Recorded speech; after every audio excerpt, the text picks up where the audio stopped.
Laura सोच रही थी कि झाओ जैसे काले जादूगर को ऐसे पौधों की क्या जरूरत है। उसके लिए सबसे अच्छा विकल्प यही था कि वह सीधे उससे पूछ ले, आखिर उसके पास खोने के लिए कुछ था ही नहीं। आप इन जादुई पौधों से क्या बनाने की योजना बना रहे हैं? बाजार में ऐसे बीजों की मात्रा कम है, लेकिन मैं आपको यथासंभव उपलब्ध कराने की पूरी कोशिश करूंगी। हल्की सी मुस्कान दिखाते हुए उन्होंने कहा, मैं एक वनस्पति उद्यान बनाना चाहता हूं, लेकिन मुझे सबसे ज्यादा पौधों के बीजों की जरूरत है। गुणवत्ता चाहे जैसी भी हो, जितने ज्यादा हो उतना अच्छा। उसने शांत भाव से उत्तर दिया, तो मुझे तैयारी करनी चाहिए ताकि आपको कोई नुकसान न हो। मुझे आपकी क्षमताओं पर भरोसा है। यह मेरे लिए एक महत्वपूर्ण मामला है।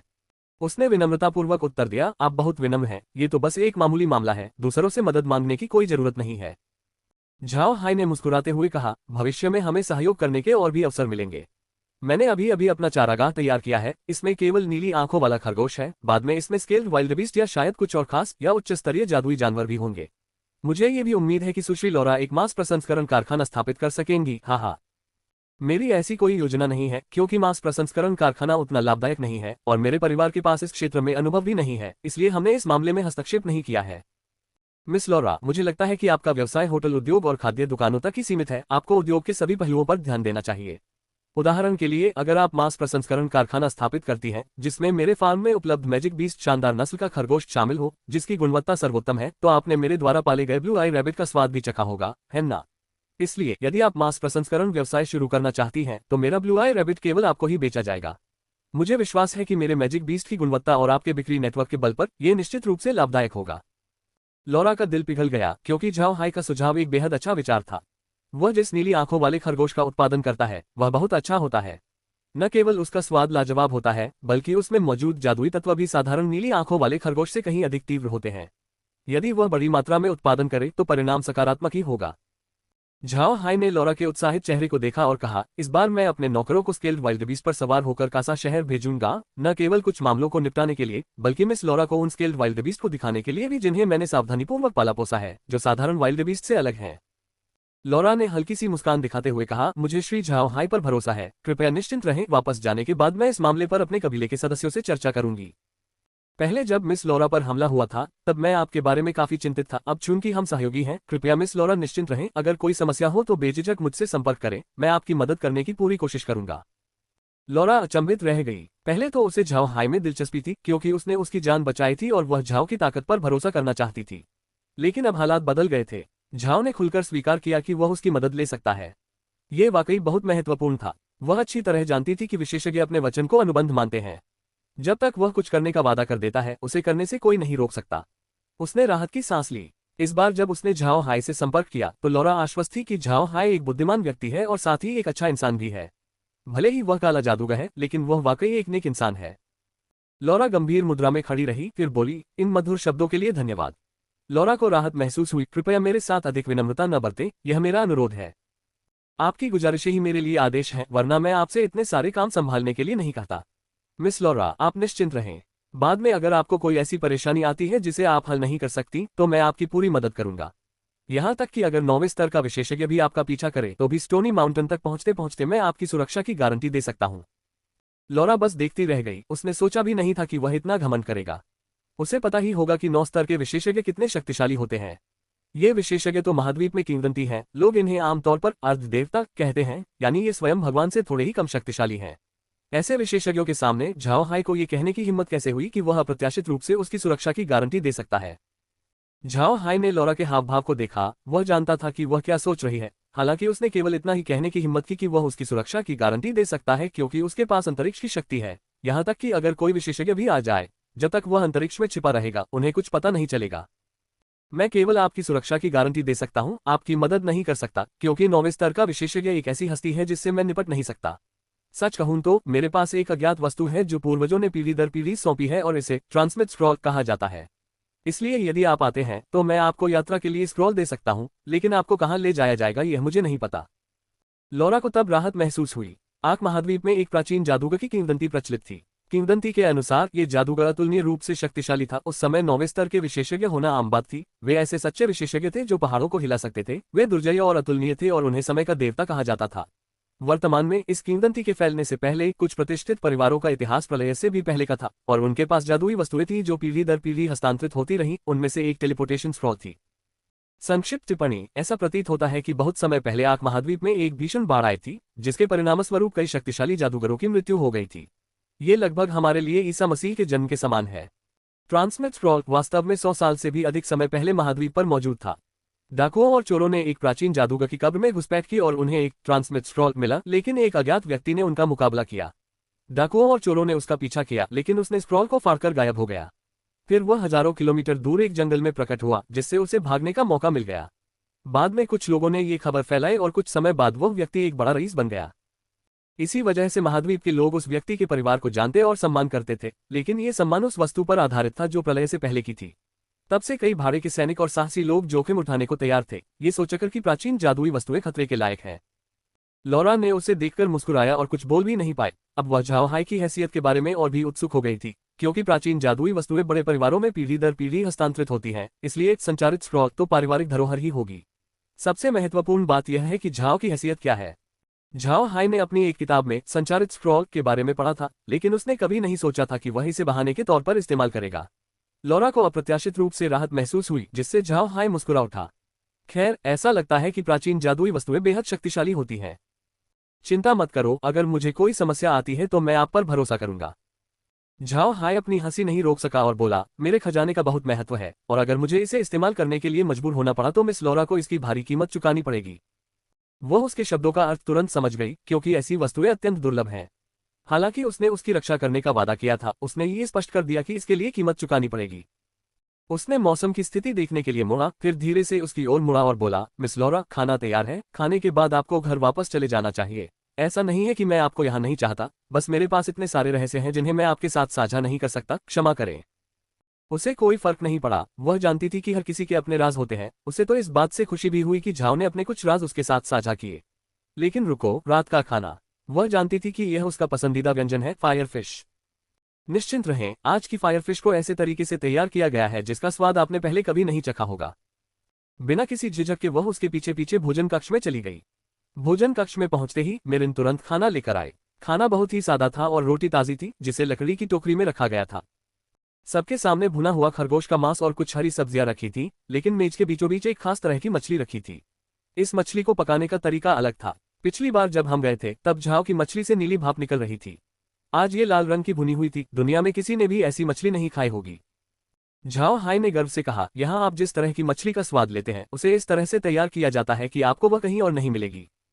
उसने उत्सुकता से उसे देखा और फिर कांटा उठाकर उसका स्वाद चखा। मछली में केवल एक हड्डी थी, इसलिए उसे खाने में कोई परेशानी नहीं होनी चाहिए थी, लेकिन जैसे ही उसने उसे मुंह में डाला उसका स्वाद लाजवाब, मीठा और कोमल था। टीएल नोट, कृपया इस अध्याय की गुणवत्ता अच्छी, बुरी आदि और आपको जो भी समस्याएं नजर आए हों उनके बारे में अपनी टिप्पणियां दे ताकि हम उन पर काम कर सकें। जब लॉरा ने फायर फिश खाना शुरू किया तो उसे एक बहुत ही खास खुशबू महसूस हुई। उसने पहले कभी ऐसा स्वाद नहीं चखा था। उसे लगा जैसे उसका पूरा मुंह इस खुशबू से भर गया हो, और तो और ये खुशबू तेजी से फैलने लगी। ये स्वाद बेहद लाजवाब था। लॉरा को अच्छा खाना बहुत पसंद है। उसने महाद्वीप के लगभग सभी प्रसिद्ध व्यंजन चखे हैं, लेकिन उन सभी स्वादिष्ट व्यंजनों की तुलना में झाओ द्वारा परोसे गए व्यंजन कहीं बेहतर हैं। इसलिए लॉरा को लगता है कि जब भी वह झाओ हाई से मिलने जाएगी उसे कुछ सुखद आश्चर्य जरूर मिलेगा। झाओ हाई ने लॉरा के रूप को देखा और अनजाने में हल्की सी मुस्कान बिखेर दी। चीनी व्यंजन ऐसा नहीं है जिसका विरोध कोई साधारण व्यक्ति कर सके। हालांकि आर्क महाद्वीप के मसालों में विविधता थी, फिर भी ये पृथ्वी की विविधता से कम नहीं था। फायर फिश के अलावा कुछ अन्य सामग्री भी थी जिन्होंने व्यंजन का स्वाद और भी बेहतर बना दिया था। कुछ देर बाद लॉरा ने कांटा नीचे रख दिया, झाओ की ओर सिर घुमाकर बोली, क्या आप मुझे इस व्यंजन की विधि बता सकते हैं? यह अब तक का सबसे उत्तम व्यंजन है जो मैंने खाया है। झाओ हाई ने मुस्कुराते हुए जवाब दिया, कोई बात नहीं, आपके जाने के बाद मैं आपके लिए इसे तैयार कर दूंगा, साथ ही मैं आपको अपनी कुछ खास सब्जियां भी भेजूंगा। माफ करना, मेरी बात थोड़ी अभद्र लगी। आपकी सब्जियां तो बहुत अच्छी हैं, लेकिन आपके पास अच्छी शराब नहीं है। अगली बार जब मैं आऊंगा तो अपने साथ कुछ शराब लेकर आऊंगा। ये सुनकर झाओ को हंसी आ गई। खैर, मुझे उम्मीद है कि मिस लॉरा मुझे शराब बनाने के कुछ तरीके, कुछ बेहतरीन रेसिपी सिखा सकेंगी।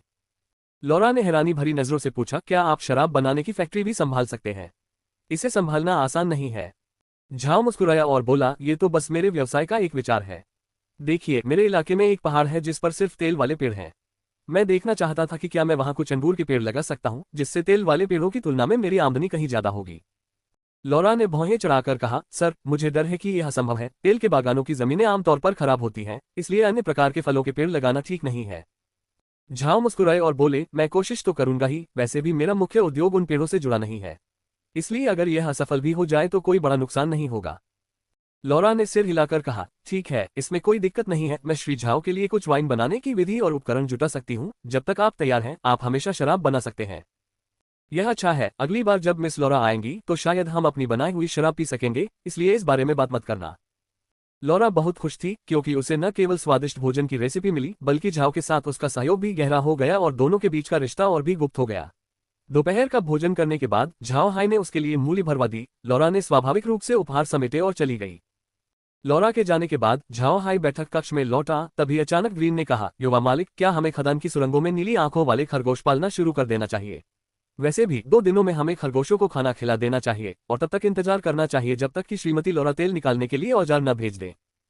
हाँ, अब हमारे पास बहुत सारे छोटे खरगोश हैं, उन्हें मूली के पत्ते खिलाना ठीक रहेगा। कल हम उन्हें रोलर मिल का उपयोग करने देंगे और मक्का को प्रोसेस करना शुरू करेंगे। ग्रीन ने सिर हिलाया और झाओ हाई की ओर देखते हुए कहा, युवक स्वामी, आपने युवती को ये क्यों बताया कि अगर 9वें स्तर के विशेषज्ञ उसका पीछा कर रहे हैं तो वह स्टोनी माउंटेन आकर अपनी सुरक्षा सुनिश्चित कर सकती है? झाओ हाई ग्रीन की बात समझ गया। अंतरिक्ष उनका सबसे महत्वपूर्ण रहस्य है, अगर किसी को भी इसके बारे में पता चल गया तो मुसीबत खड़ी हो जाएगी। उसने शांत भाव से जवाब दिया, तुम्हें लगता है कि लॉरा 9वें स्तर के विशेषज्ञ से मिलेगी? ये 9वें स्तर के विशेषज्ञ तो फीनिक्स पक्षी के पंख जितने दुर्लभ हैं और लॉरा का पीछा नहीं करेंगे, उसका कोई खास महत्व नहीं है। ग्रीन झाओ ने उसकी बात से सहमति जताई, लेकिन उसने भौहें चढ़ाकर कहा, अभी डरने का समय नहीं है। लॉरा के युवा गुरु के साथ सहयोग से उसे भविष्य में बहुत लाभ होगा, उस समय शायद 9वें स्तर के विशेषज्ञ उसका पीछा करेंगे। झाओ हाई ने मुस्कुराते हुए जवाब दिया, चिंता मत कीजिए दादाजी ग्रीन, उस समय हम लॉरा पर भी भरोसा कर सकते हैं। ग्रीन अभी असमंजस में था, लेकिन उसने तुरंत विषय बदल दिया, युवा मालिक, आपको इतनी सारी खरगोश की खालें क्यों चाहिए? क्या यह उपयोगी है? मैं बाद के लिए खरगोश की खालें तैयार रखना चाहता हूँ। जब सर्दी आएगी, तापमान कम होगा और गुलामों का क्या होगा? भले ही हम खिड़कियां और दरवाजे बंद कर दें, उन्हें बाहर जाना ही पड़ेगा। जब ऐसा होगा तो क्या वे ठंड से कांप नहीं जाएंगे? ग्रीन मुस्कुराया और सिर हिलाते हुए बोला, मैं भी इस मामले के बारे में सचमुच भूल गया था, है ना? हमें तैयारी करनी चाहिए और ऐसी चीजों से बचना चाहिए। झाओ हाई ने हल्की सी मुस्कान दिखाई, फिर अचानक उसका चेहरा बदल गया। उसने अपना सिर घुमाया और ग्रीन से कहा, दादा ग्रीन, दादी मेरिन और मेग को तुरंत बुलाओ, आयरन माउंटेन किले में एक दुर्घटना हो गई है। झाओ हा के चेहरे के भाव बदलते देख ग्रीन तुरंत उन्हें बुलाने के लिए दौड़ता है। नोट, अब कहानी लॉरा कैरिज के पास जाती है ग्रीन। लेकिन इस समय इस मामले पर सोचते हुए लॉरा को झाओ हाई के बारे में जिज्ञासा हुई। वह उसकी पहचान या हैसियत का पता नहीं लगा पा रही थी।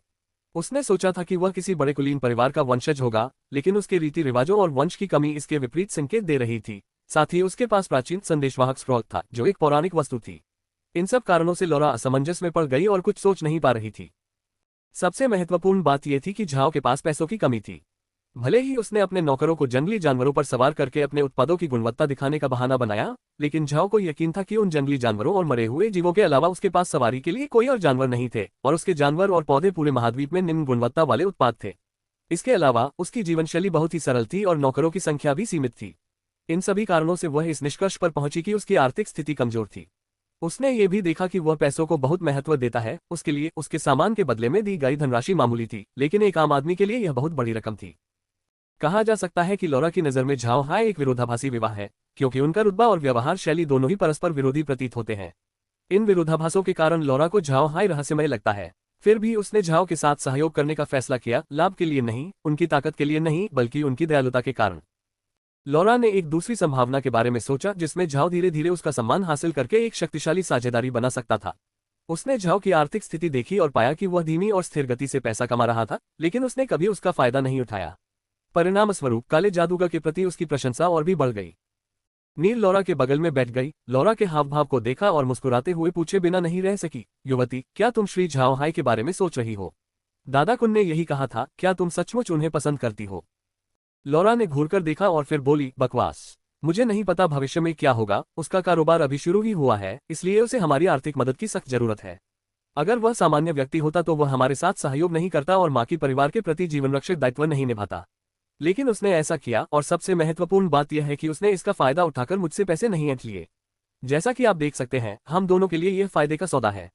मैं उसके व्यक्तित्व की सचमुच प्रशंसा करती हूँ। नियर तब हैरान रह गया जब उसने जवाब दिया, लेकिन क्या उसने वह महंगी जादुई छड़ी और चोगा स्वीकार नहीं किया था? तुम जैसी छोटी बच्ची क्या जानती हो? उस सज्जन ने ये चीजें इसलिए स्वीकार की ताकि हम उनके प्रति ऋणी महसूस करें और इस तरह हम बराबरी के स्तर पर काम कर सकें।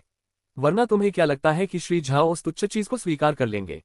सच में, उनके पास जो वस्तु थी उसके मुकाबले वह चोगा और लाठी कुछ भी नहीं थी। नीर ने हैरानी भरे अंदाज में मुस्कुराते हुए पूछा, मैं सोच रहा था कि उसने उपहार इतनी जल्दी क्यों स्वीकार कर लिए। मुझे लगा कि यह उसकी लालच या शायद निम्न सामाजिक स्थिति के कारण था। लौरा ने नीर की ओर देखा और हल्की सी मुस्कान बिखेरी। बेवकूफ, वह शायद घमंडी न हो, वह शायद किसी बड़े परिवार का छोटा सदस्य भी न हो, लेकिन उसमें निश्चित रूप से एक महान और उच्च चरित्र है। मैंने कभी सोचा भी नहीं था कि श्री झाओ वास्तव में एक सज्जन व्यक्ति हैं। लौरा ने नीर के शर्माते हुए चेहरे को देखा। उसके चेहरे पर मासूमियत झलक रही थी और बाहरी दुनिया से दूर रहने के कारण वह कभी भी बुरे विचारों से प्रभावित नहीं हुई थी। वह निर्मल जल की तरह पथरीले पहाड़ों की ओर देख रही थी। उसके हृदय में झाओ के काले वस्त्रों की छवि अंकित थी। इस बिंदु पर नीर को झाओ एक बिल्कुल नए रूप में दिखाई दिया। स्टोनी रॉक माउंटेन पर वापस। पहले झाओ ने ब्लैक वेस्टलैंड में हुई दुर्घटना के बारे में कुछ नहीं बताया था, लेकिन झाओ के फोन पर ग्रीन ने तुरंत तैयारियां शुरू कर दी। दल के बैठक कक्ष में प्रवेश करते ही उन्हें आयरन माउंटेन फोर्ट में टेलीपोर्ट कर दिया गया। टीएल नोट, बैरन ब्लैकलैंड ब्लैक वेस्टलैंड है, पिछले अनुवादक ने नाम बदल दिया था। आंगन में 4 लोग खड़े होकर अपने आसपास के वातावरण को निहार रहे थे। किला हमेशा की तरह शांत था। ग्रीन ने हैरानी भरी नजरों से पूछा, युवा स्वामी, क्या बात है? झाओ ने शांत भाव से उत्तर दिया, स्पष्टीकरण न देने के लिए क्षमा करें। ब्लैक वेस्टलैंड में घुसपैठिए हैं, जिनमें से अधिकांश एक कुलीन परिवार के दूत हैं। महल के बाहर 5 घुसपैठिए गड़बड़ी फैला रहे हैं, जिनमें से 4 पहले ही मर चुके हैं और अंतिम को मेरे मरे हुए सैनिकों ने घेर लिया है। हम उन्हें जाने नहीं दे सकते, अन्यथा उनसे निपटना मुश्किल हो जाएगा। दादा ग्रीन, कृपया उसे यहाँ ले आइए। उसने जरा भी संकोच नहीं किया, वह तुरंत मुड़ा और महल से बाहर निकल गया। मेरिन ने उसकी दूर जाती पीठ को देखा और कहा, मुसीबत खड़ी करने आए हो, है ना? ऐसा क्यों करोगे? झाओ ने ठंडी आवाज में जवाब दिया, वे हमें मरा हुआ देखना चाहते हैं। तब तक उन्हें चैन नहीं मिलेगा। ग्रीन तुरंत वापस आया, उसके हाथ में एक शव था। इस व्यक्ति की ताकत बहुत अधिक नहीं थी, लगभग 6ठे स्तर की ही थी। शव का रंग काला पड़ गया था और वह सूजा हुआ था। युवा स्वामी ने मुझे देखते ही गोली निगल ली और तुरंत उनकी मृत्यु हो गई। झाओ ने विकृत भाव से सिर हिलाया, उसे लगा था कि मौत उसे मुझसे बचा लेगी। उसने भूतिया छड़ी घुमाई, अचानक एक काला बादल लाश को ढक लिया। ये नींद की आत्मा तकनीक नामक एक उच्च स्तरीय काला जादू था। इसके नामकरण के पीछे का कारण यह है, जब यह मंत्र पढ़ा जाता है और कंकाल को उठाया जाता है, तो ये शरीर में लाश की आत्मा का एक अंश छोड़ देता है, इसलिए उसकी स्मृति बनी रहती है। यही इस उच्च स्तरीय मंत्र और हड्डी को हथौड़े से पीटना नामक निम्न स्तरीय मंत्र के बीच अंतर है, जिसमें केवल इच्छाशक्ति रहित शरीर का निर्माण किया जाता है। लाश जीवित हो उठी और झुककर प्रणाम किया। वहीं झाओ ने सिर हिलाकर पूछा, तुम कौन हो और तुम्हारे अधीनस्थ कौन है? इसका नाम इंक्लाइन है और यह 5वीं टुकड़ी का नेता है। मैं परसेल परिवार का दूत हूँ और मेरे साथ 4 अन्य लोग हैं। टीएल नोट, परसेल परिवार के पास परसेल डची है जो ब्लैक वेस्टलैंड से सटी हुई है। उन्होंने अपने उत्तराधिकारी एडम के लिए शादी तय कर ली थी, लेकिन बुडा परिवार के पतन के बाद उन्होंने उनकी मदद के लिए कुछ नहीं किया। कुल कितनी टीमें हैं और प्रत्येक टीम में कितने खिलाड़ी हैं? कुल मिलाकर 10 टुकड़ियां थीं, जिनमें से 2 पथरीले पहाड़ों में नष्ट हो गईं, इसलिए अब केवल 8 बची हैं। प्रत्येक टुकड़ी में 50 सैनिक हैं। झाओ ने पूछा, तुम 5 और लोगों के यहाँ आने का क्या मतलब है? हमें ब्लैक वेस्टलैंड के इलाके की छानबीन करने और यह पता लगाने का आदेश मिला था कि आप मर चुके हैं या नहीं। अगर आप जीवित हैं तो हमें तुरंत वापस आकर रिपोर्ट करना है। झाओ ने मरे हुए लोगों को उस जगह पर रखा और बैठक कक्ष की ओर चलने लगा।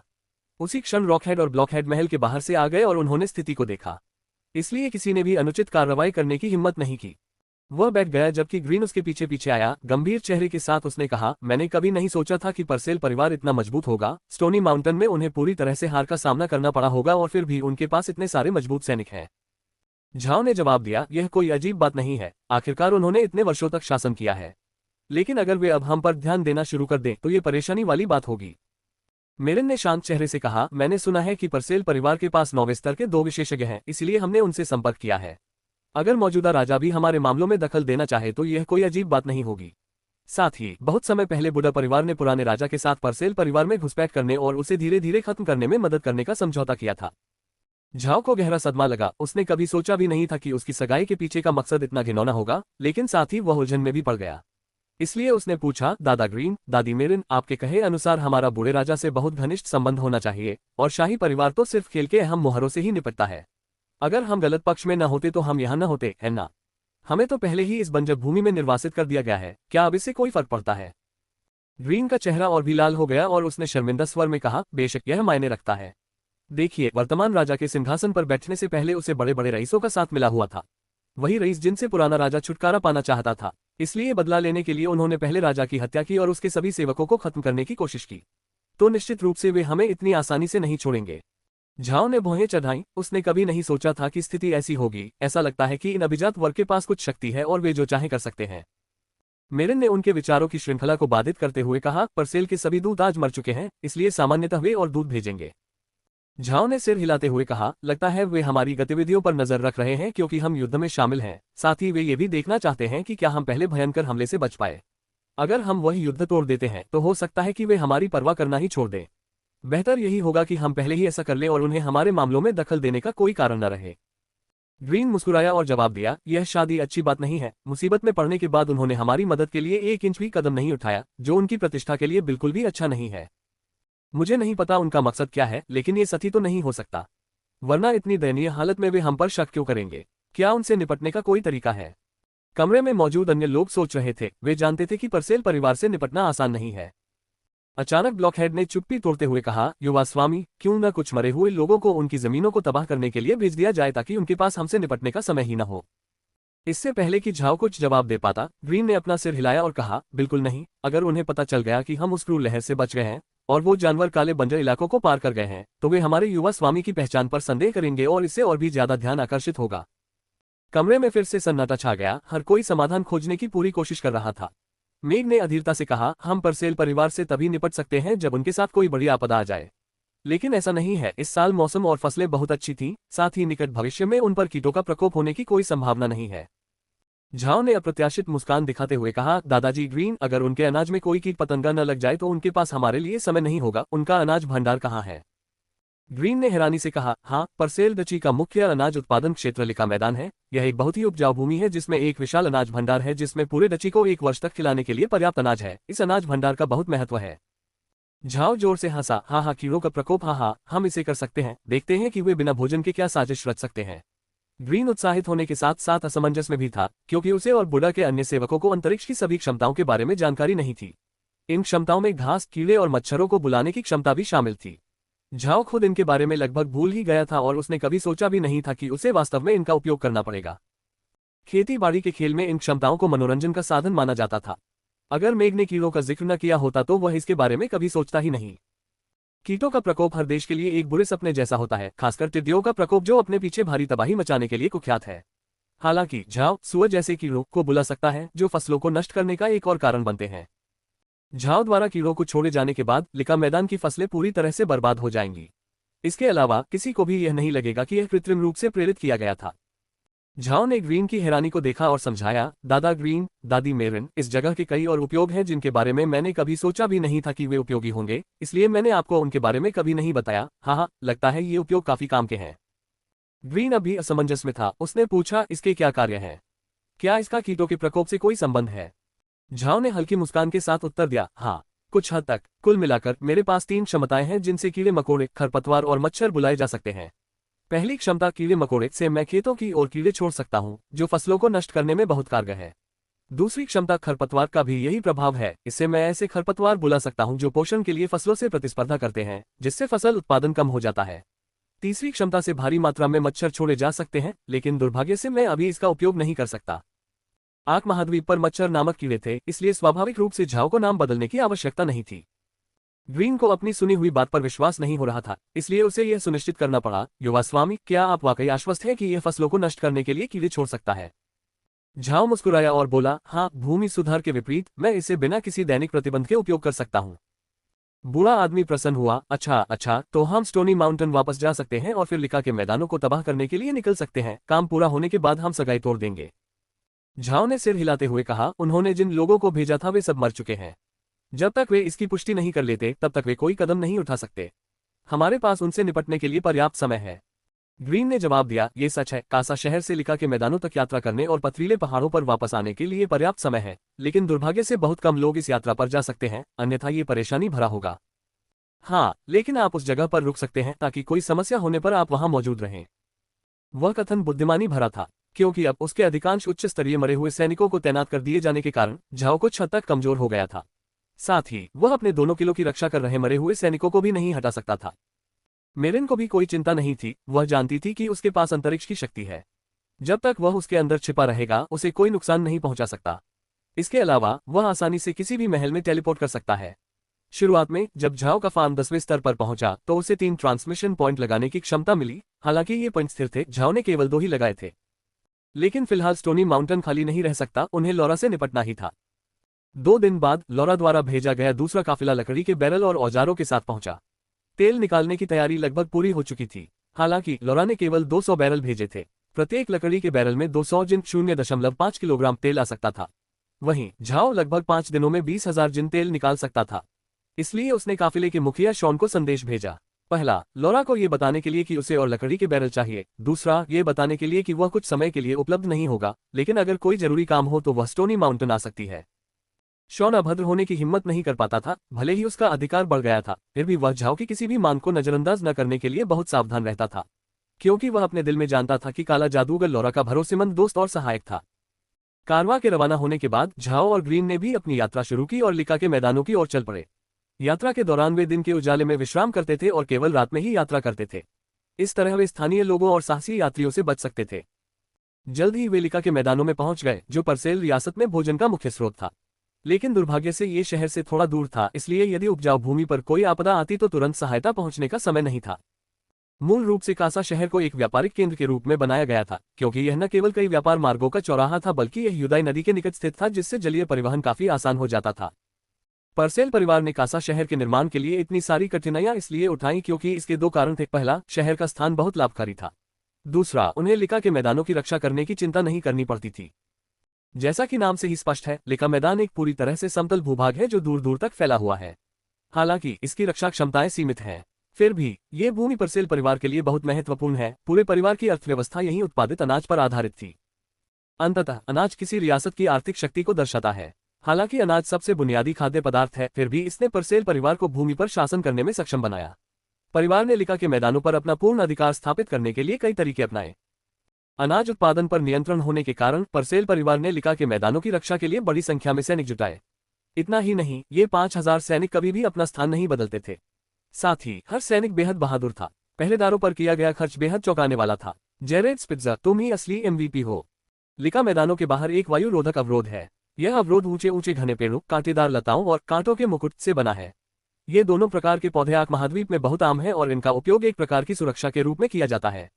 हालांकि इनकी सुरक्षा क्षमता कम है, फिर भी ये निम्न स्तर के जादुई जीवों का सामना करने में सक्षम है। नोट, मैंने भ्रम से बचने के लिए कांटेदार बेत को कांटों का ताज से बदल दिया है।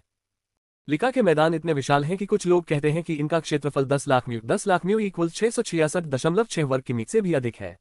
इतने बड़े भूभाग को घेरने के लिए निश्चित रूप से भारी मात्रा में संसाधनों की आवश्यकता होती है।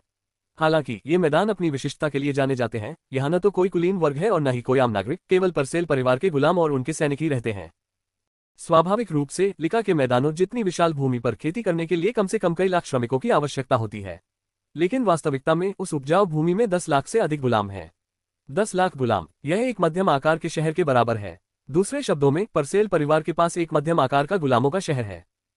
परसेल परिवार एक्सू साम्राज्य के शक्तिशाली परिवारों में से एक है, इसलिए इसमें कोई आश्चर्य नहीं कि वे बुढ़ा परिवार का सफाया करने से नहीं डरते। वृद्ध राजा शक्तिशाली परिवारों को अपने वफादार जागीरदार बनाना चाहते थे, लेकिन परसेल परिवार केवल लाभ की तलाश में था। दूसरी ओर बुढ़ा परिवार उनके हाथ में तलवार की तरह था।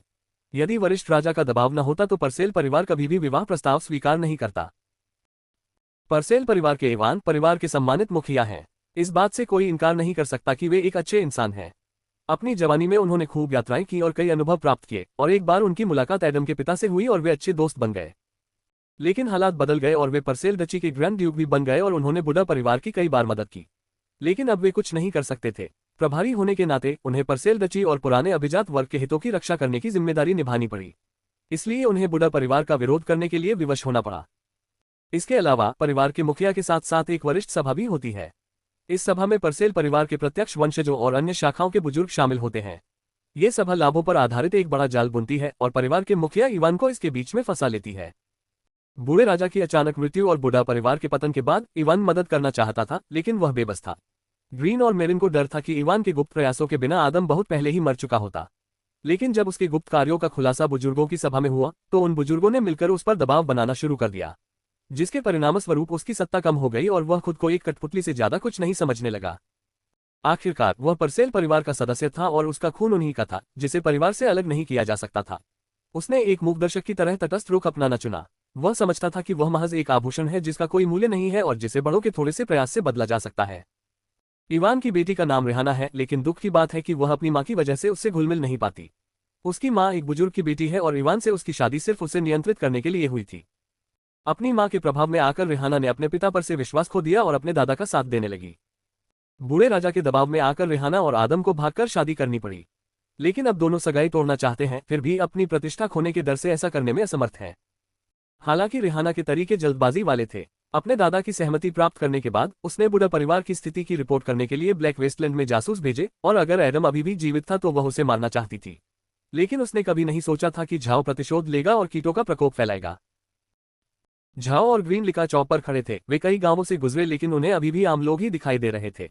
इन लोगों ने अपनी उपजाऊ जमीनें परसेल परिवार को दे दी थी और लिका के मैदानों के आसपास की बंजर जमीनों से जो कुछ भी मिल पाता था उसी से गुजारा कर रहे थे। और स्वाभाविक रूप से उनकी जीवनयापन की कठिनाई कई गुना बढ़ गई थी। आम लोग लिका के मैदानों में नहीं जा सकते। पहला कारण यह है कि परसेल परिवार की सेना आमतौर पर सीमाओं के आसपास गश्त करती है। दूसरा कारण हवा को रोकने वाली बाधा है। फिलहाल ग्रीन और झाओ बैरियर के बाहर खड़े थे। ऐसा लगता है कि बैरियर का सबसे कमजोर हिस्सा कम से कम 100 मीटर चौड़ा था। झाओ ने आह भरते हुए कहा, ये परसेल परिवार वाकई बहुत अमीर है। उनके पास न सिर्फ कामगार हैं बल्कि उन्होंने एक मजबूत दीवार भी खड़ी कर रखी है। ग्रीन ने सिर हिलाया और जवाब दिया, ये धन उनके कुलीन वर्ग द्वारा 1000 वर्षों के शासनकाल में संचित किया गया है। मैंने सुना है कि इस दीवार को बनाने में उन्हें 50 साल से अधिक का समय लगा। निर्माण प्रक्रिया में हजारों गुलाम मारे गए। झाओ ने ठंडी सांस ली। कांटों और लकड़ी की घनी परत को देखकर ही उसका दिल जोर से धड़कने लगा। हालांकि वह जानता था कि ग्रीन बड़ा चढ़ाकर बोल रहा है, लेकिन उसे यकीन था कि इस सुरक्षा कवच के लिए अनगिनत जाने गई होंगी। घुसपैठ करने की क्या जरूरत है? अगर हमारे पास पर्याप्त लोग हैं तो हम आम नागरिक का दर्जा बहाल कर सकते हैं। वैसे भी गुलामी ज्यादा दिन नहीं टिक सकती।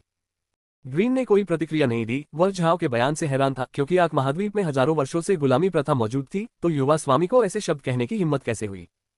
झाओ ने ये देखा और कहा, दादाजी ग्रीन, अभी सुबह का समय है, क्यों ना हम आज यहीं आराम करें और कल मैदानों की ओर चलें। ग्रीन ने उसका विरोध नहीं किया, क्योंकि लगभग रात हो चुकी थी और 3 घंटे से कम समय में वे कुछ खास नहीं कर सकते थे। अंतरिक्ष से उन्होंने स्टोनी माउंटेन की स्थिति का जायजा लिया। वहां हमेशा की तरह शांति थी। लॉरा ने लकड़ी के 1000 बैरल का एक और जत्था भेज दिया था, इसलिए अब वे आधिकारिक तौर पर अपना तेल निकालने का व्यवसाय शुरू कर सकते थे। लिका के मैदानों तक की अपनी यात्रा में उसे 5 दिन लगे, लेकिन तेल निकालने वाली मशीनें मरे हुए लोगों द्वारा संचालित की जा रही थीं। उसने मशीनों को चलाने के लिए अपने खूंखार जंगली जानवरों की शक्ति का उपयोग किया। हालांकि उसने उन जानवरों को कंकाल में नहीं बल्कि ज़ॉम्बी में बदल दिया। कंकालों की तुलना में ज़ॉम्बी एक उच्च श्रेणी के मरे हुए प्राणी होते हैं।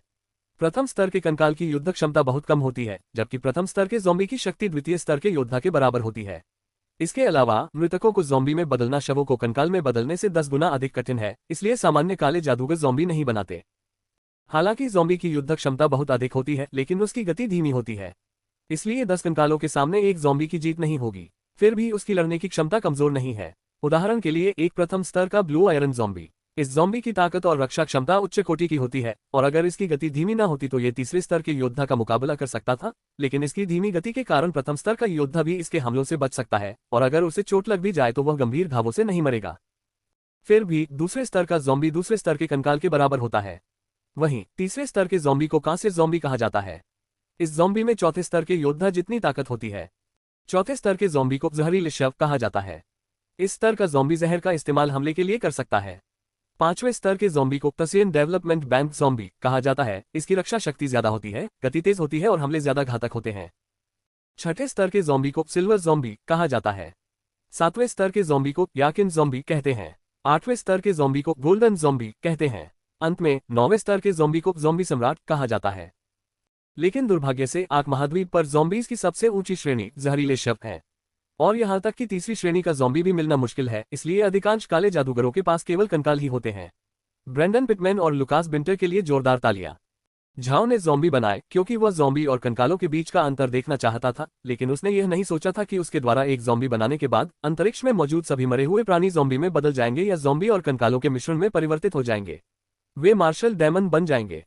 इन ज़ॉम्बी की त्वचा और मांस की सुरक्षा बहुत मजबूत होती है, चमड़े के कवच के समान। हड्डियां स्टील से भी अधिक कठोर होती हैं, लेकिन वे पीले रंग के होते हैं और सांस नहीं ले सकते। बाहर से वे सामान्य मनुष्यों की तरह दिखते हैं, लेकिन उनकी आंखों में मृत्यु का भय व्याप्त होता है।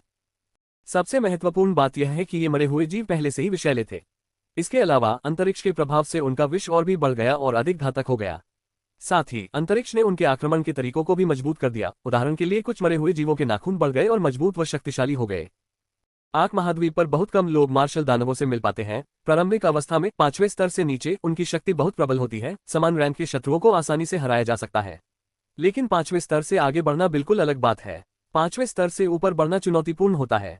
फिर भी प्रत्येक स्तर पर जादुई और युद्ध शक्ति में अंतर आश्चर्यजनक होता है। मार्शल दानव के लिए 5वां स्तर पार करने के बाद अगले स्तर तक पहुंचना दोगुना कठिन हो जाता है, इसीलिए उनके लिए साधना छोड़ देना आसान हो जाता है। क्योंकि मार्शल दानव को अपनी रैंक को एक निश्चित अवधि तक बनाए रखना होता है और अपनी साधना की अच्छी नींव बनानी होती है ताकि वे अतिशयोक्ति न करें।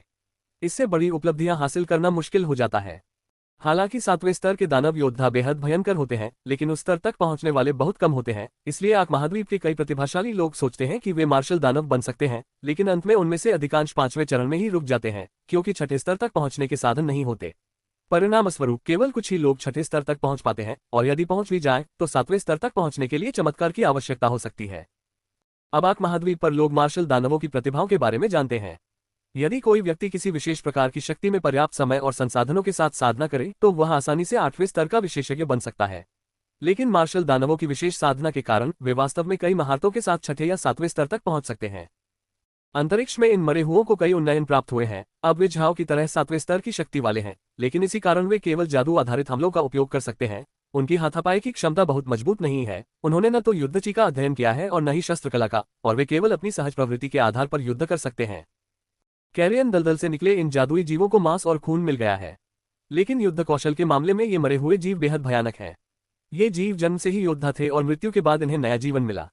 इसके अलावा कैरियन दलदल कोई शांत जगह नहीं है। जानवरों की लड़ाई के अलावा ये मरे हुए जीव लगातार आपस में लड़ते रहते हैं, इसलिए चाहे वे मरे हुए जीव हो या जादुई जीव, सभी को युद्ध का भरपूर अनुभव है। झाओ ने कभी सोचा भी नहीं था कि वह ऐसा मुकाम हासिल कर पाएगा, इसलिए वह बहुत खुश था। अब उसके पास 1000 से ज्यादा 7वें स्तर के मार्शल दानव हैं। 1000 से ज्यादा 7वें स्तर के दानव, ये कैसी बात है। अब उसे परसेल परिवार से डरने की क्या जरूरत है। अगर वे 9वें स्तर के विशेषज्ञों से मुकाबला नहीं करते तो परसेल परिवार को भारी नुकसान उठाना पड़ेगा। वर्तमान स्थिति में 9वें स्तर के विशेषज्ञों से लड़ना असंभव है। 2 स्तरों के बड़े अंतर के कारण हार निश्चित है। दुर्भाग्य से महाद्वीप के हर बड़े परिवार में 9वें स्तर का विशेषज्ञ है। ऐसे दुश्मनों के सामने झाओ को अत्यधिक सतर्क रहना ही होगा। झाओ और ग्रीन ने अंतरिक्ष में एक दिन आराम किया और अंततः उनकी सेहत पूरी तरह से ठीक हो गई। दिन के दौरान मेरिन अंतरिक्ष में आए और झाओ के लिए खाना बनाया। मेरिन झाओ को लेकर चिंतित थी। वहीं दूसरी ओर झाओ ने मेरिन के स्नेह का भरपूर आनंद लिया और उसके बनाए स्वादिष्ट व्यंजनों का लुत्फ उठाया। मेरिन और ग्रीन के बारे में झाओ उनका बहुत सम्मान करता है। वह उन्हें अपने दादा दादी के समान मानता है। इन 2 सम्मानित बुजुर्गों ने अपना जीवन बुढ़ा परिवार को समर्पित कर दिया है और अपने बच्चों को भी बुढ़ा परिवार को सौंप दिया है। ऐसे व्यक्ति के प्रति झाओ अनादर करने का साहस नहीं करता था।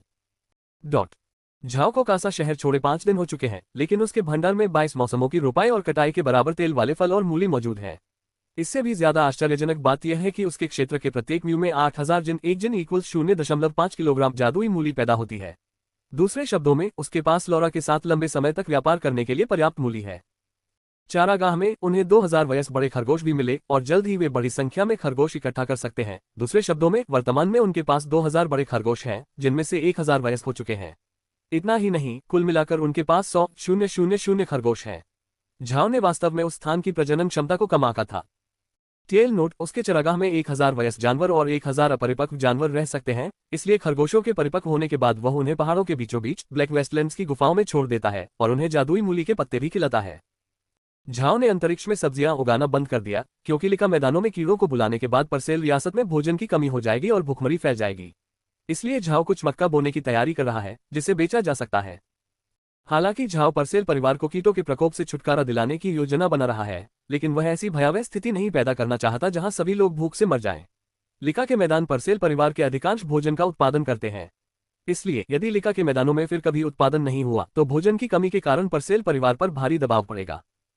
एक विपत्ति आएगी। सबसे बुरी हालत किसकी होगी? अमीर रईसों की नहीं, बल्कि आम लोगों की। इसलिए अगर परसेल डची में खाने की कमी हो जाती है तो आम लोग बहुत दुखी होंगे। शायद समय बीतने के साथ साथ वे एक दूसरे का मांस खाने लगे।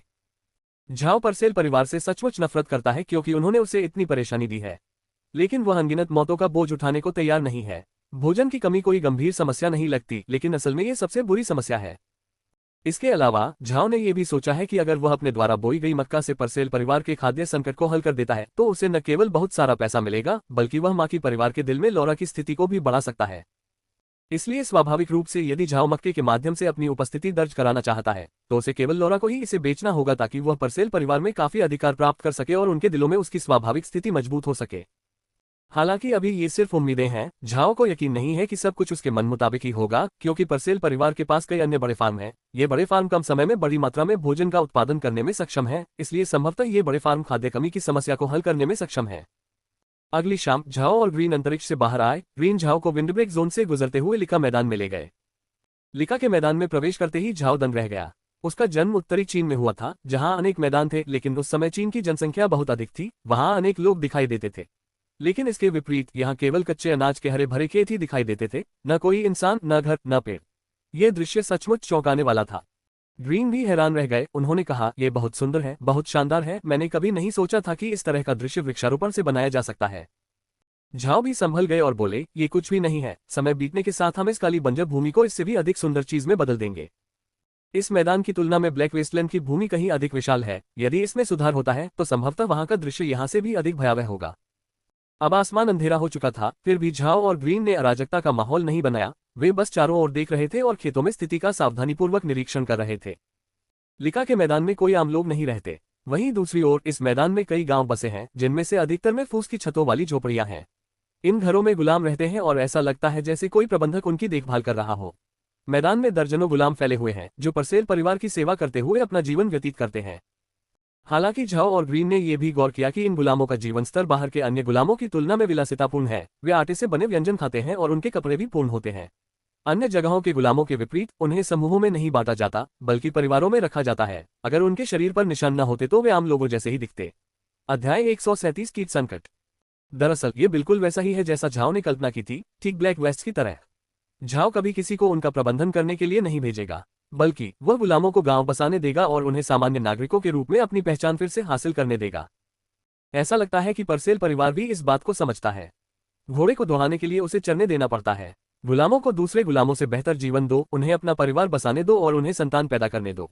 दरअसल भले ही परसेल परिवार एक सम्मानित और बड़ा परिवार है, लेकिन हर साल लाखों गुलामों को खरीदकर कामगारों की जरूरत पूरी करना उनके लिए नामुमकिन है। इसलिए वे गुलामों को शादी करने और बच्चे पैदा करने की छूट देकर उनकी संख्या बढ़ाते हैं। चूंकि ये बच्चे गुलाम माता पिता से पैदा होते हैं, इसलिए जन्म के बाद से ही वे भी गुलाम बन जाते हैं। झाओ और ग्रीन ने कई छोटे छोटे गांव देखे, लेकिन उन्होंने उन पर ज्यादा ध्यान नहीं दिया क्योंकि उन्हें पहले एक महत्वपूर्ण काम करना था। झाओ ने गांवों से दूर एक स्थान चुना और रुक गया। उसने अभी तक कीटों का उपयोग करके हमला नहीं किया है और वह देखना चाहता है कि उसकी यह क्षमता क्या कर सकती है। ग्रीन स्थिर खड़े झाओ के बगल में खड़ी है और यह जानने के लिए बेहद उत्सुक है कि वह क्षमता कितनी शक्तिशाली होगी। दोनों के मन में अचानक एक ही विचार आया। झाओ ने धीरे से अपनी भूतिया छड़ी उठाए और फुसफुसाते हुए कहा, कीटों को भगाओ। तुरंत ही घोस्ट स्टाफ ने झाओ के सामने एक प्रक्षेपण भेजा। फिर आवाज आए, कृपया होस्ट कास्ट क्षेत्र चुने, 1 एकड़, 10 एकड़, 100 एकड़। झाओ तुरंत समझ गया कि इसका क्या मतलब है और उसने 100 एकड़ जमीन चुन ली। स्क्रीन गायब नहीं हुई, बल्कि चित्र बदल गए और आवाज आए, कृपया पौधों की संख्या चुने, 1 प्रति पौधा, 2 प्रति पौधा, 3 प्रति पौधा, 4 प्रति पौधा, 5 प्रति पौधा। कुल मिलाकर 5 विकल्प थे। झाओ ने भारी मन से गेहूं जैसी दिखने वाली फसलों को देखा और सोचा, फिर प्रति पौधे सबसे अधिक संख्या वाली फसल यानी 5 पौधों वाली फसल को चुना। झाओ को लगा कि उसका काम पूरा हो गया है, लेकिन उसे यह नहीं लगा कि प्रोजेक्शन स्क्रीन पर छवियां फिर से बदल गईं और आवाज आए, कृपया कीटों के जीवित रहने की अवधि चुने, 1 दिन, 10 दिन, 1 महीना। झाओ ने तुरंत 1 महीना चुना। उसके बाद आवाज ने कुछ नहीं कहा और फिर वह दृश्य गायब हो गया। इसके बजाय भूतिया छड़ी से एक पीली रोशनी निकली जो चमकी और गायब हो गई। फिर झाओ और ग्रीन को अपने सामने गेहूं के खेतों से सरसराहट की आवाजें सुनाई दी। उन्होंने नीचे देखा, उनके मन में डर बैठ गया। उनके सामने गेहूं के खेत में प्रत्येक गेहूं के दाने पर 5 बड़े कीड़े हैं, जो बेताबी से गेहूं को कुतर रहे हैं। झाओ और ग्रीन ने यह दृश्य देखा, उनके सिर में झुनझुनी सी दौड़ गई। उन्होंने कभी सोचा भी नहीं था कि ये कीड़े मकोड़े इतनी जल्दी गेहूं को खा जाएंगे। झाओ ने खुद को सीधा किया और गहरी सांस ली। ग्रीन चौंक कर खड़ा हो गया और झाओ की ओर देखकर बोला, गुरुजी, क्या यही वह कीटनाशक क्रिया है जिसके बारे में आपने कहा था? झाओ ने सिर हिलाकर कहा, हाँ, ये कीटनाशक फंक्शन है जो हमारे सामने 100 एकड़ के खेत पर हमला करता है, जिसमें प्रत्येक गेहूं के पौधे पर 5 कीट मौजूद हैं। ग्रीन ने अपने सामने गेहूं की फसल को देखा और हैरान रह गया। गेहूं के इस उपजाऊ खेत में अचानक इतने बड़े बड़े कीड़े दिखाई दिए, हर पौधे पर 5-5। ये वाकई बहुत डरावना था, मानो किसी दैवीय शक्ति का कमाल हो। झाओ ने ग्रीन को यह नहीं बताया था कि इन कीड़ों की उम्र 1 महीने की होती है, हालांकि उसे खुद भी इस बारे में पूरी जानकारी नहीं थी। उसने सोचा होगा कि इस 1 महीने में परसेल परिवार जैसे ही इन कीड़ों के बारे में जानेगा, उन्हें मार डालेगा, जिससे इनका 1 महीने तक जीवित रहना नामुमकिन हो जाएगा, इसलिए उसने ग्रीन को इसके बारे में नहीं बताया। हालांकि ग्रीन ने दृश्य में लोगों को भी देखा, अंतरिक्ष जादू को याद किया और जल्दी से शांत होकर कहा, मास्टर क्या हम इन कीड़ों को दूसरी जगहों पर रख दें? झाओ ने सिर हिलाकर कहा, हम करेंगे, हम उन्हें जरूर निकालेंगे, मैं चाहता हूं कि ये कीड़े इका के मैदानों में सारा गेहूं खा जाएं। ग्रीन मुस्कुराया। झाओ सैकड़ों एकड़ के खेत में कूदता हुआ चारों ओर कीड़े मकोड़े बिखेरता गया, फिर अगली जगह की ओर बढ़ गया। झाओ को बर्बाद हुए गेहूं के खेतों का कुल क्षेत्रफल नहीं पता था। उसने जंगल से शुरू करते हुए पूरे खेत में व्यवस्थित ढंग से कीड़े मकोड़े फैला दिए, जिससे परसेल कबीले को लगा कि ये कीड़े मकोड़े इस इलाके में स्वाभाविक रूप से पाए जाते हैं। आज शाम झाओ और ग्रीन इधर उधर भागते भागते बहुत थक गए हैं। झाओ ने अपना खास ज़ॉम्बी नहीं निकाला। हैरानी की बात यह है कि जब वह ज़ॉम्बी बनाता है तो अंतरिक्ष में मौजूद मरे हुए लोग भी ज़ॉम्बी जैसे ही दिखते हैं, हालांकि उनका रूप नहीं बदलता, जो झाओ के लिए बहुत अच्छी बात है। इस बार झाओ ने किसी भी मरे हुए प्राणी को नहीं छोड़ा, क्योंकि यह बहुत बड़ा है, जिससे उनके प्रकट होने और निशान छूटने की संभावना बढ़ जाती है। अगर परसेल कबीले के लोग उन निशानों को देख लेते हैं तो वे शायद ये निष्कर्ष निकाल ले कि यह महामारी कृत्रिम है, और ऐसे में ये बहुत ही अप्रिय स्थिति होगी। 3 घंटे में भोर हो जाएगी। झाओ और ग्रीन आराम करने के लिए अंतरिक्ष में लौट आए। ग्रीन जानता था कि जब तक आसमान पूरी तरह से उजाला नहीं हो जाता तब तक गुलाम काम नहीं करेंगे, पर्यवेक्षक उन्हें लंबे समय तक आराम नहीं करने देंगे। अगर वे भोर होने तक आराम करने का इंतजार करते हैं तो वे कुछ निशान छोड़ सकते हैं और पकड़े जा सकते हैं। उस रात वे बहुत थके हुए थे, इसलिए उस जगह में प्रवेश करने के बाद वे तुरंत सो गए। हालांकि खेतों की स्थिति उनकी कल्पना से कहीं ज्यादा भयावह थी। झाओ ने फसलों को कीटों से होने वाले नुकसान की भयावहता को कम करके आंका। 5 बड़े बड़े कीड़े लगातार गेहूं को कुतरते जा रहे थे, उनसे होने वाले नुकसान की कल्पना करना भी मुश्किल था। उस रात गेहूं के कई पौधे मात्र एक डंडे की तरह रह गए थे। इससे भी ज्यादा डरावनी बात यह है कि गेहूं के एक पौधे को कुतरने के बाद वे बड़े कीड़े गायब नहीं हुए, बल्कि दूसरे गेहूं के पौधों पर रेंगते हुए चले गए। झाओ ने इस बात पर ध्यान नहीं दिया था कि उस रात भर में ही वे 100 से अधिक स्थानों पर बदल चुके थे, और यह सब ग्रीन के 8वें स्तर के योद्धा होने के कारण संभव हुआ था। अन्यथा इस स्तर को प्राप्त करना असंभव था। दूसरे शब्दों में कहें तो झाओ और ग्रीन ने आज शाम ही 100 से अधिक गेहूं के खेतों में इतने कीट छोड़ दिए हैं कि प्रत्येक गेहूं के पौधे पर 5-5 कीट मौजूद हैं। कीटों की यह विशाल सेना विकसित होने लगी है और पहले ही उन 100 एकड़ गेहूं के खेतों में गेहूं के पौधों को खा चुकी है। झाओ और ग्रीन अंतरिक्ष में जाकर सो गए, इसलिए स्वाभाविक रूप से उन्हें बाहर क्या हो रहा है इसकी जानकारी नहीं थी। सुबह होते ही गुलाम खेतों में काम करने लगे, मुख्य रूप से खरपतवार हटाने और यदि कोई कीड़े मकोड़े मिले तो उन्हें मारने के लिए।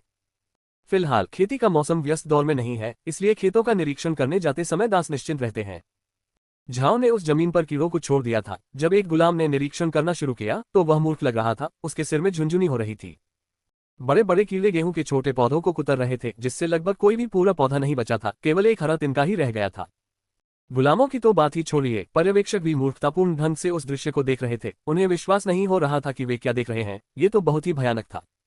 अचानक एक गुलाम ने जवाब दिया, जोर से चिल्लाते हुए, हाथ में गेहूं पकड़े हुए और कीड़ों को जमीन पर कुचलते हुए।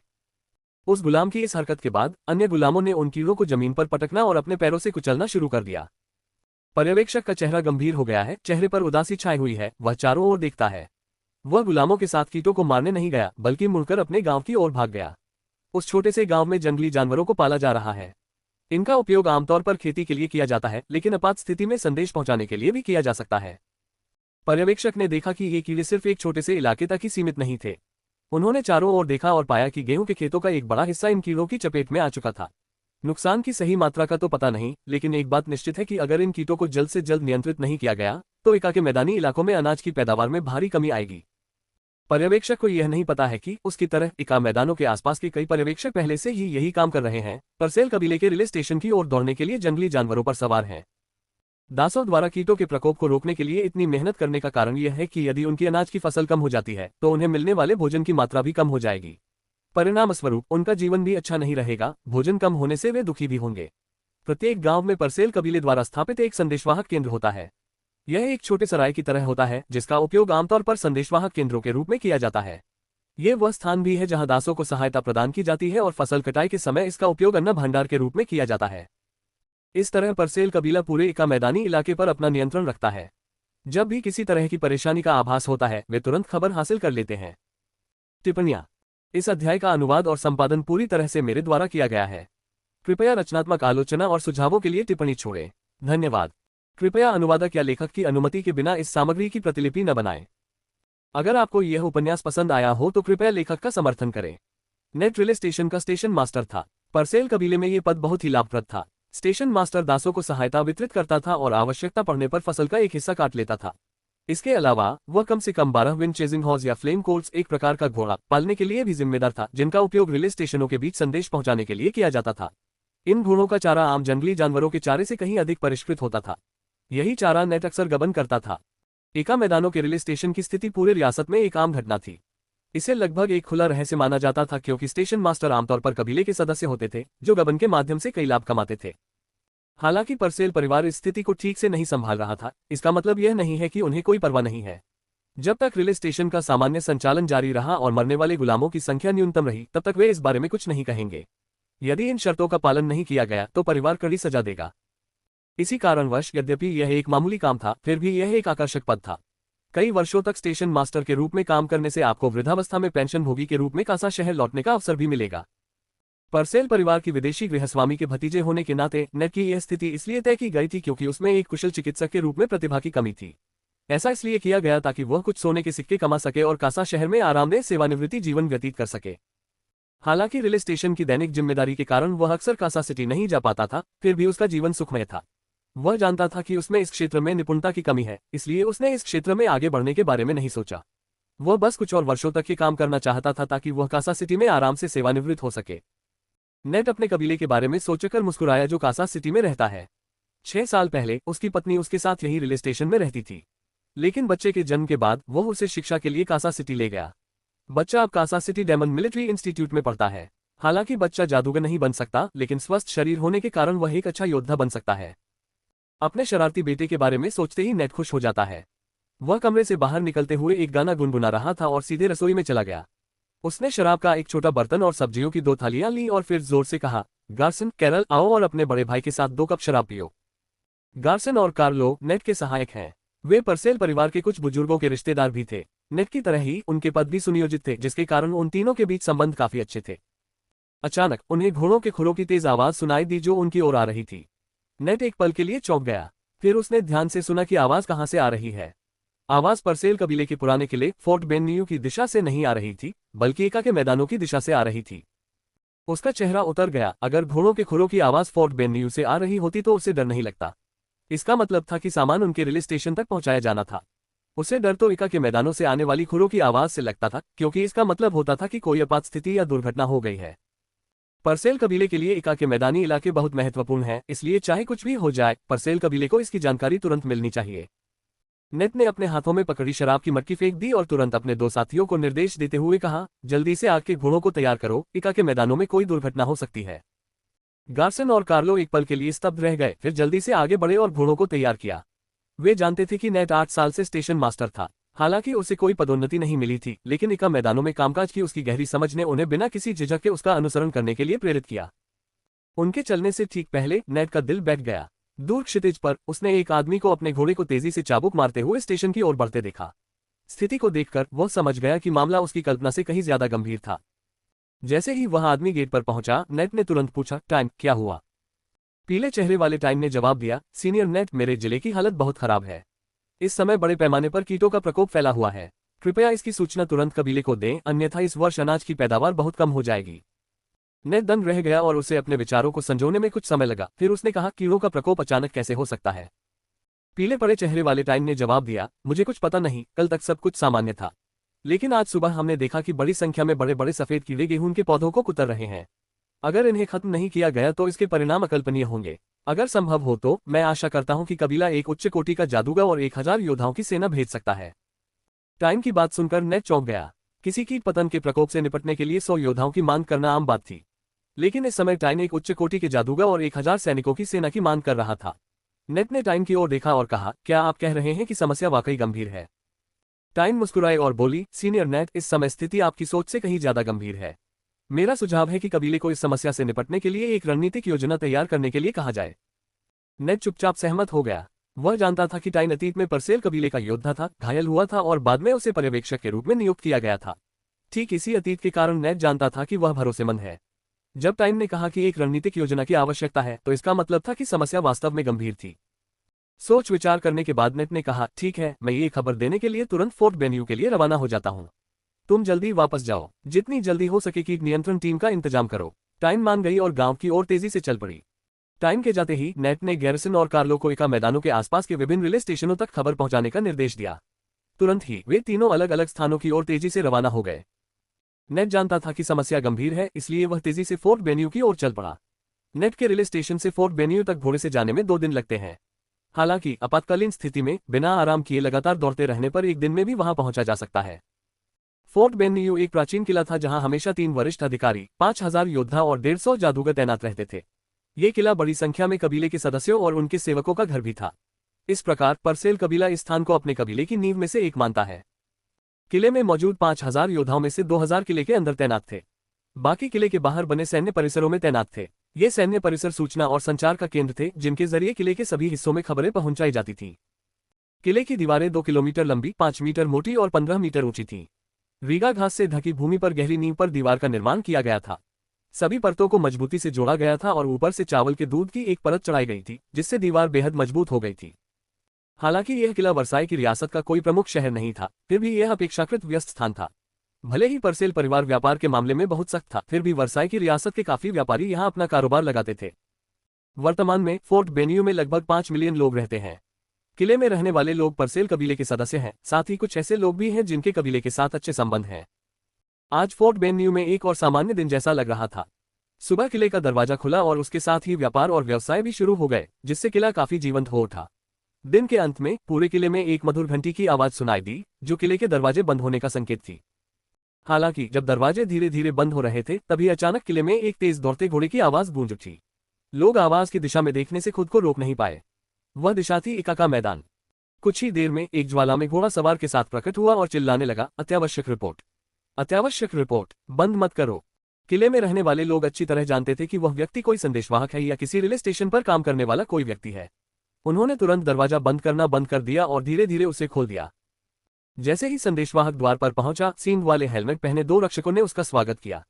संदेशवाहक रुका नहीं और चिल्लाया, अत्यावश्यक सूचना, अत्यावश्यक सूचना, रास्ते से हट जाओ। आमतौर पर जब कोई संदेशवाहक कोई रिपोर्ट लेकर आता है तो वह द्वार के सामने पहरेदारों द्वारा निरीक्षण के लिए रुकता है, लेकिन ये संदेशवाहक चिल्लाते हुए सीधे किले में घुस गया। पहरेदारों ने उसे रोकने की हिम्मत नहीं की और तुरंत एक तरफ हट गए। संदेशवाहक दरअसल नेट था। वह जानता था कि कीटों का प्रकोप गंभीर है, इसलिए उसने द्वार पर रुकने में कोई आपत्ति नहीं की और सीधे किले की ओर चल दिया। तेज रफ्तार से भाग रहे नेट को रोकने की हिम्मत किसी ने नहीं की। वह पूरे दिन बिना आराम किए सफर कर चुका था और जाहिर तौर पर थका हुआ था। जैसे ही वह घोड़े से उतरा, वह शहर के भीतरी पहरेदारों के सामने लगभग बेहोश हो गया। पहरेदारों ने यह देखा और तुरंत उसकी मदद की।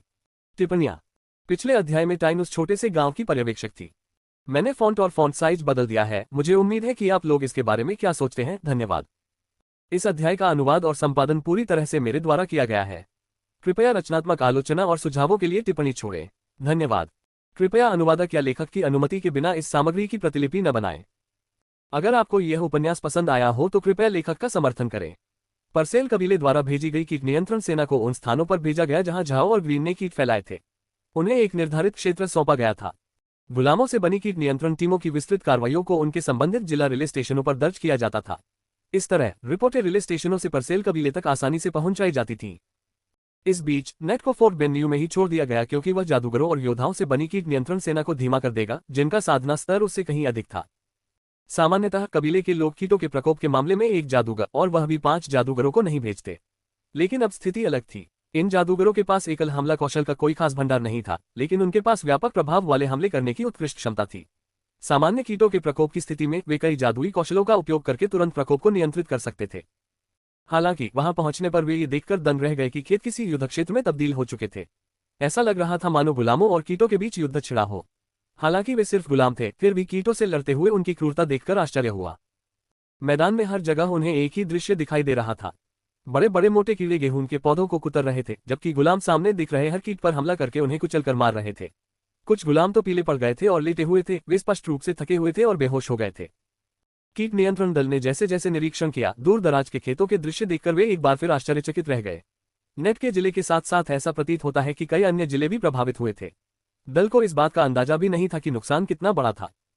सेना के नेता, जो एक अग्नि जादूगर थे, ने स्थिति देखी और तुरंत एक योद्धा को आदेश देते हुए कहा, तुरंत फोर्ट बेन्यू लौट जाओ और बुजुर्गों को स्थिति की सूचना दो।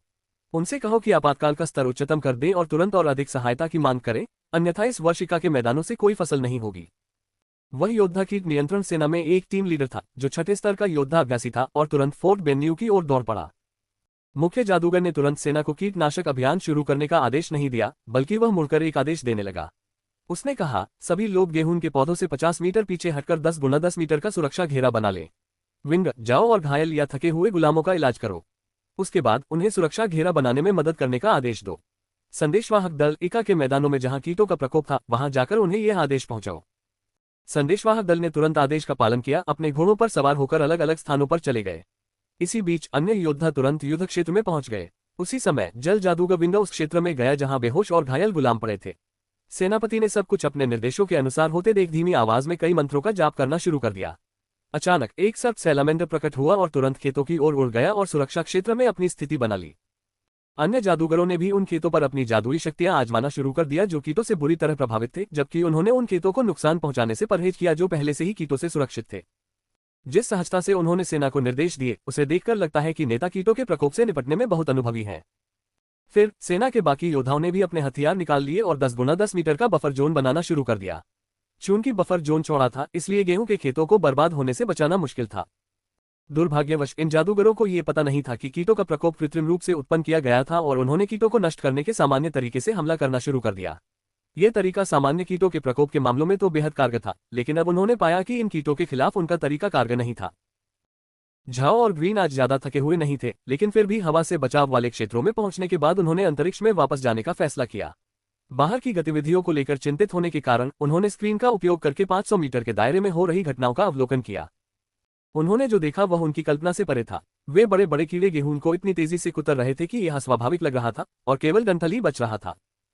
फिर एक गेहूं कुतरने के बाद बड़े बड़े कीड़े तुरंत अगले उपलब्ध गेहूं पर कूद पड़ते थे। ग्रीन ने गहरी सांस ली, मुस्कुराया और कहा, अब मुझे समझ आया कि परसेल परिवार ने इतनी बड़ी सेना क्यों भेजी है। झाओ सोफे से टेक लगाकर सिर हिलाया, गहरी सांस ली और बोला, हमें 2 दिन आराम करना चाहिए और स्थिति का जायजा लेना चाहिए। अगर वे 2 दिनों के भीतर कीट का सफाया कर देते हैं तो हम और अधिक प्रयास करेंगे। अगर 2 दिनों में भी समस्या हल नहीं होती है तो दादा ग्रीन को परसेल परिवार से मिलकर सगाई तोड़ देनी चाहिए। ग्रीन ने सिर हिलाया और कहा, गुरुजी, हम स्टोनी माउंटेन वापस जा सकते हैं और 2 दिन बाद परिणाम देखने के लिए यही लौट सकते हैं। असहमति जताते हुए झाओ ने सिर हिलाया और कहा, सबसे पहले हमें ब्लैक वेस्ट वापस जाकर निकाला गया तेल कासा शहर पहुंचाना होगा। फिर हम लौरा से मक्के की बोरियां खरीदने के लिए कहेंगे जिनका इस्तेमाल हम संसाधित मक्के की पैकेजिंग के लिए कर सकते हैं। इस बार हम वर्साई की रियासत में गुलामों और आम लोगों के बोझ को कम करने के लिए मक्के की बिक्री से कोई आय की उम्मीद नहीं कर रहे हैं। इसलिए हमें तेल निकालने के लिए कुछ गुलामों को स्टोनी माउंटेन्स में भेजना होगा। ग्रीन ने सिर हिलाया। हालांकि परसेल कबीले के प्रति उसकी नफरत झाओ की तुलना में कहीं अधिक गहरी थी, लेकिन वह नहीं चाहता था कि उनके कार्यों के कारण आम जनता भूखमरी का शिकार हो और यहां तक कि मर भी जाए। आर्क महाद्वीप में काले जादूगरों को छोड़कर सभी लोग देवताओं में विश्वास रखते हैं। यही कारण है कि वहां लोगों के कार्यों पर अभी भी संयम बरता जाता है, क्योंकि उनका मानना है कि यदि वे कभी कुछ बुरा करेंगे तो उन्हें देवताओं द्वारा दंडित किया जाएगा।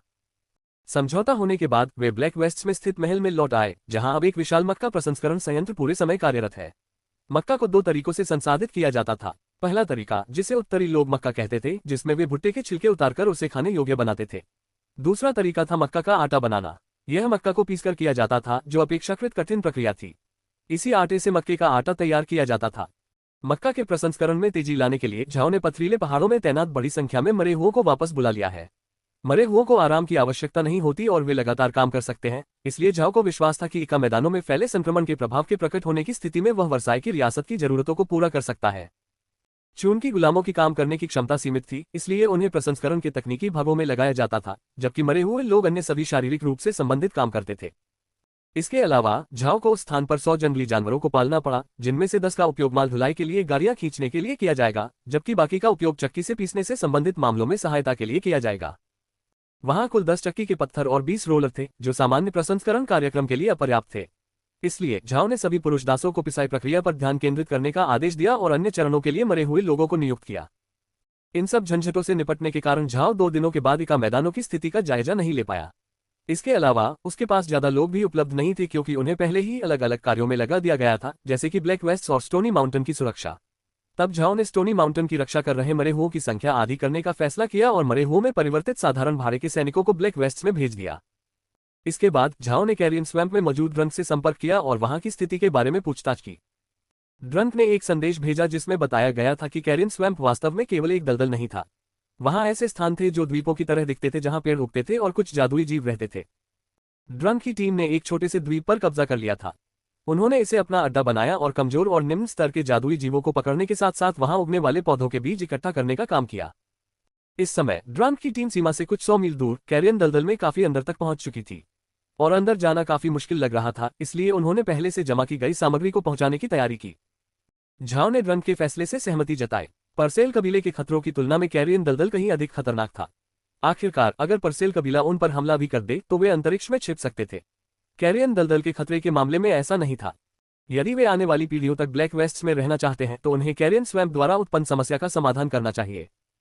इन विचारों के कारण झाओ अब बहुत चिंतित था और उसने ड्रंट को आगे अवलोकन जारी रखने का आदेश दिया। कैरियन स्वैम्प के बारे में अधिक जानकारी प्राप्त करना उसके लिए सबसे महत्वपूर्ण था। टिप्पणियां।